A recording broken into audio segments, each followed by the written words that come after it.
The locks had been changed on my own house. I stood there in the Portland rain, key useless in my trembling hand, staring at my front door like it belonged to a stranger. 3 days after burying my husband of 30 years, and I couldn't get into the home we'd built together. Mom! Michael's voice came from behind me. My son stepped out of his car, but he wouldn't meet my eyes. We need to talk. I turned around slowly, rainwater dripping from my hair. About what exactly? About why my key doesn't work. About why you've been avoiding my calls since the funeral. Jennifer appeared from the passenger side, her blonde hair perfectly styled despite the weather. My daughter-in-law had that look she always got when she was about to deliver bad news wrapped in fake concern. Carol, we know this is hard, she said, her voice dripping with false sympathy. But legally, the house belongs to Michael now. Dad transferred the deed before he died. The words hit me like a physical blow. What are you talking about? Your father never said anything about transferring the deed. Michael finally looked at me, and I saw guilt written all over his face. He was sick, Mom. He wasn't thinking clearly. Jennifer helped him understand that it would be better for tax purposes if... Don't you dare blame your father's illness for this. The fury in my voice surprised even me. He was sharp as a tack until the day he died. You know that. Jennifer stepped closer, her designer heels clicking on the wet pavement. We're not throwing you out, Carol. We just think it might be time for you to consider other living arrangements. Something more suitable for a woman your age. I stared at them both, my chest tight with rage and disbelief. For 25 years, I'd helped them. Paid for Michael's college. Covered their down payment. Babysat Timmy every weekend. Filled their refrigerator when money was tight. And this was my reward. Get in the car, Mom, Michael said quietly. We'll drive you to a hotel for tonight. We can sort this out tomorrow. That's when I did something that shocked all three of us. I laughed. Not a happy laugh, but the kind of bitter sound that comes from somewhere deep and dark. You think I'm going to just roll over and let you steal my home? I pulled out my phone. I'm calling Henry Jones. Remember him? My lawyer? The one who helped your father set up his will just 6 months ago. Jennifer's face went pale. Carol, you're being dramatic. This is what Robert wanted. Then you won't mind if Henry takes a look at these transfer documents, will you? The look that passed between my son and his wife told me everything I needed to know. They were scared, which meant they had something to hide.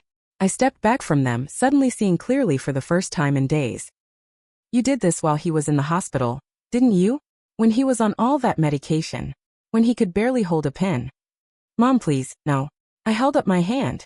Don't mom me. Not anymore. You want to play games with legal documents? Fine. But I've been handling your father's books for 30 years. I know every asset we own, every account we have. And if you think I'm going down without a fight, you clearly don't know me at all. I turned and walked toward my car, my mind already racing. The rain had stopped, and for the first time in 3 days, I felt like I could breathe. Behind me, I heard Jennifer hiss something to Michael, but I didn't care what she was saying. They'd made their choice. Now I was going to make mine. As I drove away from the house that had been my home for 15 years, I caught sight of them in my rearview mirror, standing in the driveway looking worried. Good. They should be worried. Because Carol Mitchell wasn't going quietly into the night. Not without a fight.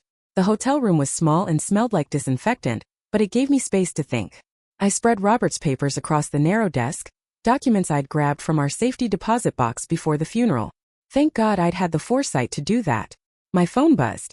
A text from Jennifer. We're sorry it had to be this way.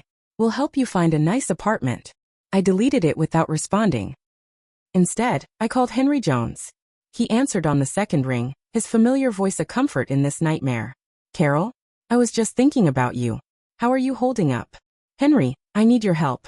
Michael claims Robert transferred the house to him before he died. Do you know anything about this? There was a long pause. Carol, I handled all of Robert's legal affairs. He never mentioned transferring the house. In fact, his will specifically states that you inherit everything jointly owned. My hand started shaking. Then how is Michael claiming ownership? I don't know, but I intend to find out. Can you meet me at my office tomorrow morning? Bring any documentation you have. After I hung up, I sat in the hotel chair and let myself feel the full weight of what was happening. My own son had stolen my home. Not just taken it, stolen it, using his father's illness as cover. The thought made me sick. But then I remembered something. Robert had always been paranoid about keeping copies of important documents. You never know who you can trust, he used to say. At the time I thought he was being overly cautious. Now I realized he might have been protecting us from our own family. I grabbed my purse and headed for the door. If there were copies of the real documents, they'd be in Robert's office at the accounting firm where he'd worked for 20 years. His partner Jim had given me a key, told me to take my time clearing out Robert's things. The office building was dark except for the security lights. I let myself into Robert's small office and turned on the desk lamp. His coffee mug was still there, along with a photo of Timmy from last Christmas. I started with his filing cabinet. Robert was methodical about everything, and I knew he'd have kept personal copies of any legal documents. In the bottom drawer, under a folder marked Insurance, I found what I was looking for. A manila envelope with my name on it, in Robert's careful handwriting. Inside were copies of our original deed, our will, and a letter addressed to me, dated just 2 weeks before he died. My hands trembled as I unfolded the letter. Carol, if you're reading this, something has happened to me and someone is trying to take advantage of you. I've been worried about Jennifer's influence on Michael. She's been pushing him to ask about our financial situation, and I don't trust her motives. All our legal documents are legitimate and current. Don't let anyone tell you otherwise. The house is yours. Fight for it. Robert. I sank into his desk chair, tears streaming down my face. Even in death, my husband was trying to protect me, but the envelope contained something else. Bank statements I'd never seen before, showing regular transfers from our joint account to an account in Michael's name. $25,000 over the past 6 months. Money I thought had gone to medical bills. My phone buzzed. Another text from Jennifer. We know you're upset, but think about Timmy. Do you really want to put him through a custody battle with his grandparents? I stared at the message. Was she threatening to keep my grandson away from me? I called Henry immediately. They're threatening to cut off access to Timmy, I told him. And Henry, I found something. Robert left me documents. The house transfer is fraudulent. Carol, listen to me carefully. Don't respond to any more of their messages. Don't sign anything. And whatever you do, don't go to that house alone. If they're desperate enough to forge documents, there's no telling what else they might do. After hanging up, I sat in Robert's chair and tried to process everything. My son wasn't just a thief, he was a co-conspirator. Jennifer hadn't just influenced him. She'd turned him against his own mother. But I had proof now. And I had something else they didn't know about. Robert had been smart about our finances. We had investments they didn't know about, accounts in my name only. If they wanted to play hardball, I had resources they couldn't touch. I gathered the documents and headed back to the hotel. Tomorrow, Henry and I would start fighting back. As I drove through the empty Portland streets, I thought about Timmy, 8 years old, caught in the middle of something he couldn't understand. That's what hurt the most. Not just losing my home, but potentially losing my grandson. But Jennifer had made a mistake by threatening me with Timmy, because now this wasn't just about money or property. Now it was personal. Henry's office felt like a sanctuary the next morning. He'd reviewed all the documents I'd brought, and his expression was grim. Carol, this is more serious than I initially thought. The deed transfer is definitely fraudulent. Someone forged Robert's signature, and they did a poor job of it. But there's more. He slid a folder across his desk. I did some checking yesterday. Your son and daughter-in-law took out a second mortgage on the house 3 weeks ago. They've already borrowed against the equity. The room spun around me. How much? $200,000. I felt like I might throw up. They mortgaged my house for $200,000. Gets worse. The loan documents show they claimed you'd moved out voluntarily and transferred the property to them. They use forged documents to secure the mortgage. That's fraud. Yes, it is. And it means they're in a lot deeper than simple document forgery. This is felony fraud, Carol. They could go to prison. I sat back in the chair trying to process this information. My son, my baby boy who I'd raised and loved and sacrificed for, was a criminal. What do we do? Henry leaned forward. We have options. We can file criminal charges which would likely result in their arrest. Or we can try to handle this civilly. Force them to return the property and repay the fraudulent loan. What would you recommend? Honestly, file criminal charges. They've committed serious crimes, and they're clearly not going to cooperate voluntarily. But Carol, you need to understand, if we go this route, your relationship with your son is probably over. I thought about Timmy, about family dinners and holidays and all the normal grandmother things I'd dreamed of doing as I got older. Then I thought about Robert's letter, about his warning that I needed to fight. File the charges, I said. Henry nodded. There's something else. I think we should hire a private investigator to look into their finances. If they were brazen enough to steal your house, they might have been stealing from you in other ways. 2 hours later, I was sitting across from Marcus Webb, a former police detective who now worked as a private investigator. Henry had recommended him as someone who specialized in financial fraud cases. Mrs. Mitchell, I'm going to be blunt with you, Marcus said. In cases like this, the theft usually goes back further than people realize. How long have you been helping your son financially? Years. Maybe 10 years on and off. When money was tight, when Timmy needed things, when they had unexpected expenses. How much would you estimate you've given them? I tried to think. Maybe $50,000 over the years? Maybe more. Marcus made a note. I'll need access to your bank records going back 5 years. And I'll need to look at any joint accounts you had with your husband. Why? Because if they were willing to forge documents to steal your house, they were probably stealing from you in smaller amounts for years. It's a pattern. They start small, test boundaries, then escalate when they don't get caught. The thought made me feel sick. Had Michael been stealing from us while Robert was alive?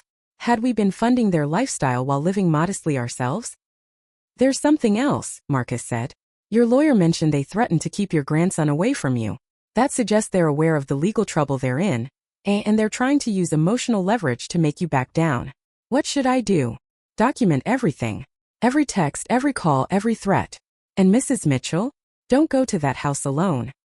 If they're desperate enough to commit felony fraud, there's no telling how they might react when they realize you're fighting back. I left Marcus's office feeling overwhelmed but determined. This wasn't just about getting my house back anymore. This was about understanding how deep the betrayal went. My phone buzzed as I got in my car. A call from Michael. Mom, we need to talk. Do we? Look, I know you're upset, but you're making this harder than it needs to be. Dad wanted us to have the house. You know that. Actually, Michael, I know the opposite of that. I found your father's letter. I know about the forged documents.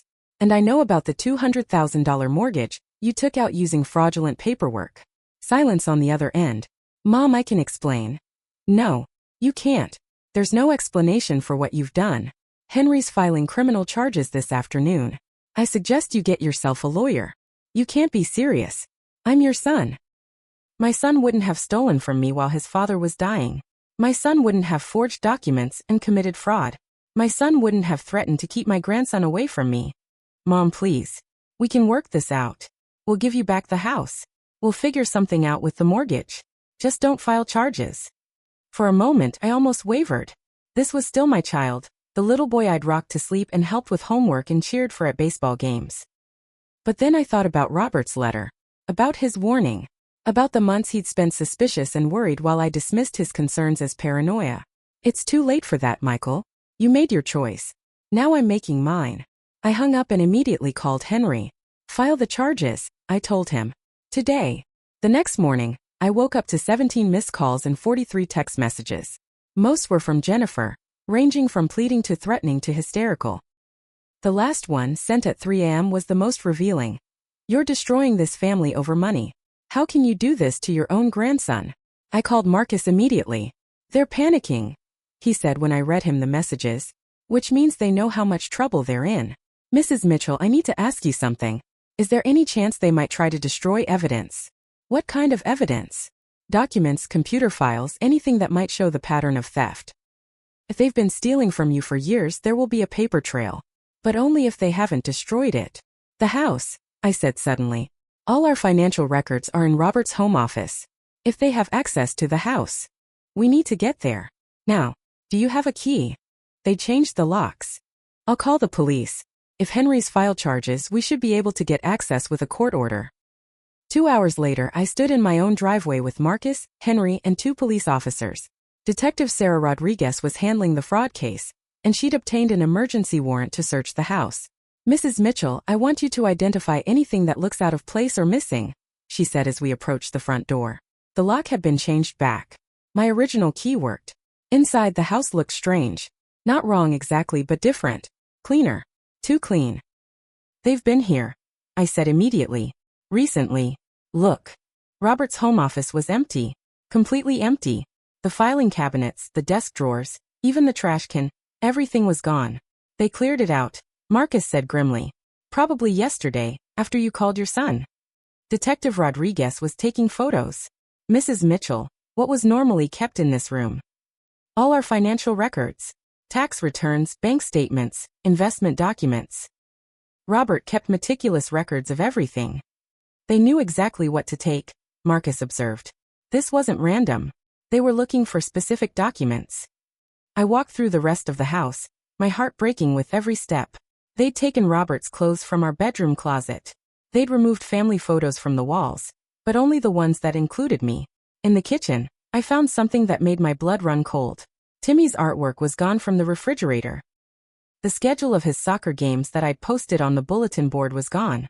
Even the spare key I kept in the cookie jar for emergencies was missing.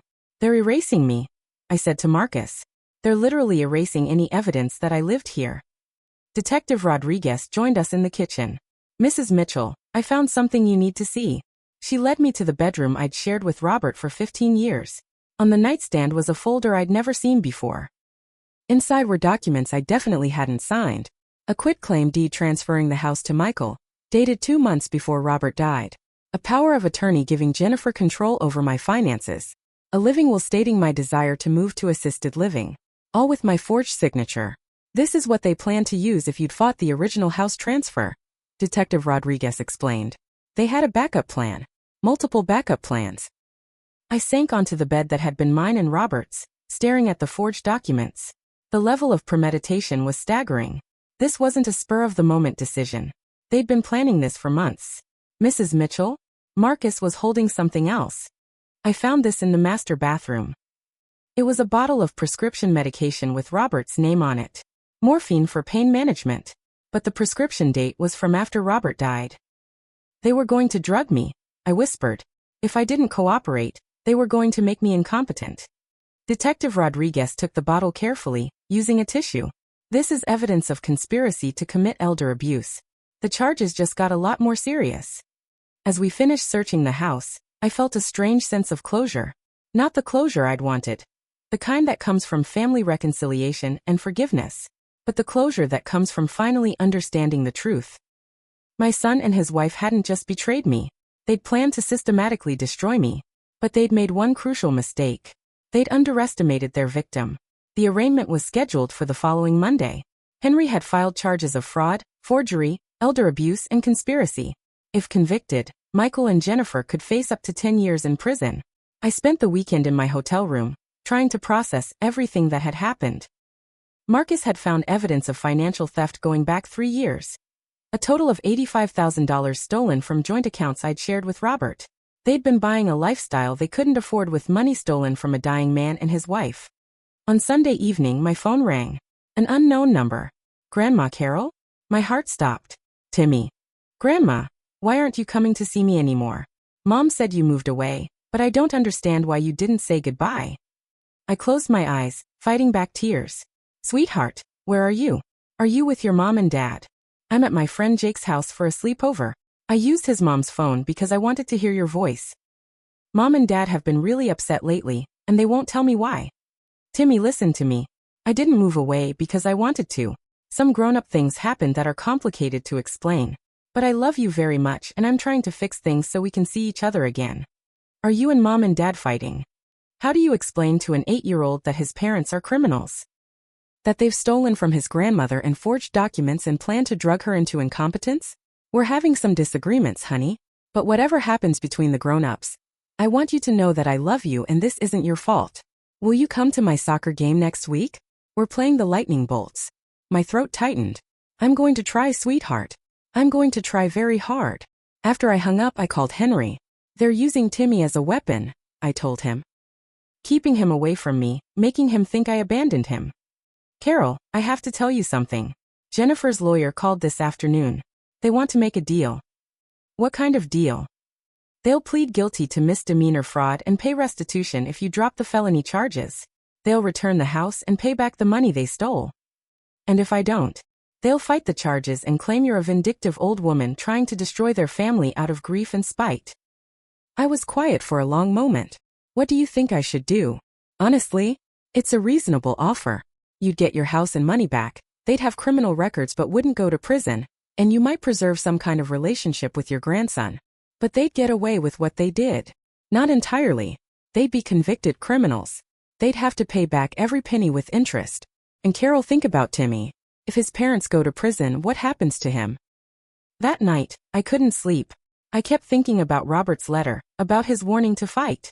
But I also kept hearing Timmy's voice, confused and hurt. In the morning, I called Detective Rodriguez. If I accept the plea deal, will there be any protection to ensure they actually follow through? The restitution would be court-ordered. If they don't pay, they go to jail. And Mrs. Mitchell, there's something else. We found additional evidence during our investigation. What kind of evidence? Your daughter-in-law has been running a similar scam on her own elderly aunt in Seattle. This isn't their first time. The news hit me like a physical blow. There are other victims? At least one. Possibly more. If you don't pursue the felony charges, she'll likely do this again to someone else's family. I hung up the phone and sat in the hotel chair, staring out at the Portland skyline. This wasn't just about me anymore. Jennifer was a predator who targeted elderly family members. If I let her off easy, she'd find other victims. But pursuing the charges meant losing Timmy, possibly forever. I thought about what Robert would want me to do. He'd always been a man of principles, someone who believed in doing the right thing, even when it was hard. I called Henry. We reject the plea deal, I said. We go to trial. Carol, are you sure? This means, I know what it means. But it also means that maybe Jennifer won't be able to do this to another family. And maybe someday, Timmy will understand that his grandmother fought for what was right. The trial lasted 3 weeks. The evidence was overwhelming. Forged documents, fraudulent mortgage applications, stolen money, and testimony from Jennifer's aunt in Seattle about a similar pattern of abuse. Michael took the stand in his own defense, claiming he'd been manipulated by Jennifer, that he'd never meant for things to go so far. He cried when he talked about missing his father and making bad decisions out of grief. I might have believed him if Marcus hadn't found evidence that Michael had been researching estate fraud and elder abuse tactics online for months before Robert died. Jennifer showed no remorse. Even when confronted with evidence of her crimes, she maintained that she'd been trying to help the family, that I was ungrateful and vindictive. The jury took 2 hours to find them both guilty on all charges. Michael was sentenced to 5 years in prison. Jennifer got 7 years with additional charges pending in Seattle. I sat in the courtroom as the verdicts were read, feeling empty rather than vindicated. This wasn't the ending I'd wanted for my family. But it was the ending we'd earned. 6 months later, I was back in my house. The mortgage had been reversed, the stolen money repaid with interest. I'd redecorated Robert's office as a reading room, somewhere I could sit with his books and feel close to him. Timmy was living with Jennifer's sister in Vancouver, just 2 hours away. She brought him to visit me every other weekend, and we were slowly rebuilding our relationship. "Grandma," he said during one visit, "I don't understand why Mom and Dad did bad things." I looked at this beautiful boy, trying to find words that wouldn't damage him further. "Sometimes grown-ups make very bad choices, honey. That doesn't mean they don't love you, but it does mean they have to face consequences for what they did." "Do you think they'll ever come home?" "Someday, but it won't be for a long time." He nodded solemnly, then brightened. "Can we make cookies, like we used to?" "Of course we can." As we baked together in my kitchen in my house, I thought about Robert's letter. He'd told me to fight, and I had. The cost had been enormous, but I'd protected not just myself, but other potential victims. And I'd shown Timmy that sometimes, doing the right thing means making hard choices. The cookies came out perfectly, just like they always had. Some things, I realized, don't change just because the world falls apart around them. Some things endure. A year later, I received a letter from Michael in prison. He apologized, said he understood why I'd done what I did, and asked if we might someday be able to rebuild our relationship. I wrote back and told him that someday was a long way off, but not impossible. Forgiveness, I'd learned, wasn't about forgetting. It was about choosing not to let other people's bad choices define your future.